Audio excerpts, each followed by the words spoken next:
नमस्कार दोस्तों, आप सबों का स्वागत है लाइट्स फॉर पब्लिक में।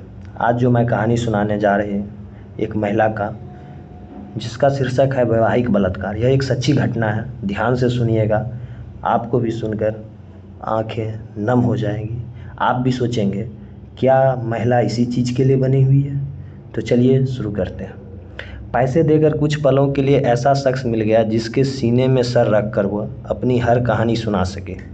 ना वह जिस्म देखे, ना रंग, ना रूप, केवल प्यार दे। वो प्यार जिसके हकदार हैं, वो जिससे वो वंचित हैं, और फिर जी भर कर रो ले दर्द सुनाकर। मतलब ये कह सकते हैं चंद पैसों से खरीदे हैं जज्बात सुनने वाला पुरुष।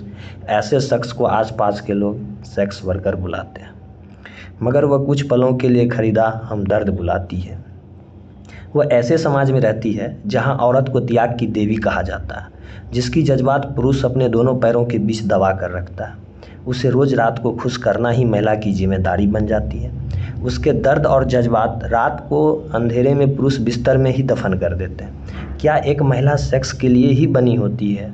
क्या उसका अस्तित्व सेक्स से शुरू और मर्दों की पैरों के नीचे ही खत्म होती है? जो प्यार और इज्जत की हकदार थी, आज ऐसे ही औरत की कहानी बयां करती है मेरी अल्फाज। मैं शादी के अटूट बंधन में बंधने जा रही हूँ। दिल थोड़ा बेचैन है मगर खुश हूँ, क्योंकि वो हम सफ़र मिलने वाला था जिसका इंतज़ार बरसों से था। मेरी शादी हो गई। मैं सोच ली थी अपनी नई जीवन की शुरुआत पूरे शिद्दत से करूँगी। कोई वजह नहीं छोड़ूंगी जिससे मेरे पति को तकलीफ़ हो या कमी महसूस हो। मेरे खाने से लेकर कपड़ों तक उनकी पसंद की होगी, क्योंकि माँ कहा करती थी पति ही सब कुछ है, और उसकी खुशी में खुश होना, उसके दर्द में रोना, उसके हिसाब से रहना, कभी मोल भाव मत करना, औरत हो औरत की तरह रहना। ये माँ की बात गांठ बांध कर रख ली थी। मैं सब करते रही, मेरी कोई पहचान नहीं रहा। अब मेरे पति के हिसाब से जीने लगी थी। मेरी पसंद नापसंद कुछ नहीं रहा। अब हमारी शादी को 3 साल पूरा होने वाला था, मगर इन 3 साल में और भी कुछ हुआ जिसे बताने में थोड़ा हिचकिचाहट हो रहा, शर्म महसूस हो रहा है।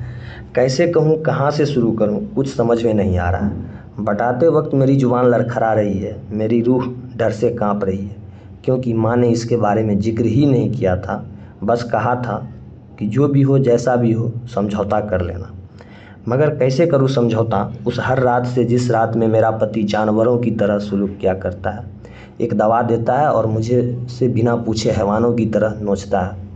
मेरे जिस्म के रोम रोम में ऐसा दर्द देता है कि आवाज़ तक नहीं निकलता।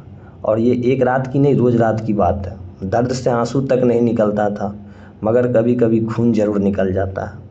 दर्द से बिखरी पड़ी होती हूँ, बेबस लाचार, और औरत क्यों हूँ करके अपनी किस्मत को बार बार कोसती हूँ। अब मैं कमज़ोर होने लगी थी, शरीर भी साथ नहीं दे रहा था। थक जाती हूँ, मगर मेरे पति को उससे कोई मतलब नहीं। उसे तो काली रात से मतलब था। मैं रोज़ ईश्वर से भीख मांगा करती हूँ कि आज का दिन ना ढले, क्योंकि जैसे ही काली रात होती है वैसे ही मेरी ज़िंदगी काली करते जाती है। वक्त के साथ चुप रहकर दर्दों का आदत डालने लगी। कोई नहीं होता मेरे पास कि ये तकलीफ़ बांट सकूं, जिसके सीने में सर रख कर सो सकूं। जानती हूँ माँ कहेगी औरत है, समझौता करना सीख, इसलिए और अकेला महसूस होने लगा है। एक रोज़ मेरी नज़र पेपर के कोने में गया, जहाँ लिखा था चंद पैसों से बुलाओ अपना दुखी के साथ, मतलब कॉल बॉय। मैं अपने जीवन से इतनी हताश हो गई थी कि सही गलत समझ ही नहीं रहा था। मैं बिना सोचे समझे उस नंबर पर कॉल डायल कर ली और उसे मिलने जाने का विचार बना ली। मेरे पति को काम से कुछ दिनों के लिए बाहर जाना पड़ रहा था, और वही सही मौका था मेरे लिए। मेरे पति के निकलते ही दूसरे दिन गई उस अजनबी से मिलने। बहुत डरी हुई सी थी, मगर फिर भी गई। जैसे ही होटल के रूम 403 पहुंची, वह दरवाज़ा लॉक कर लिया।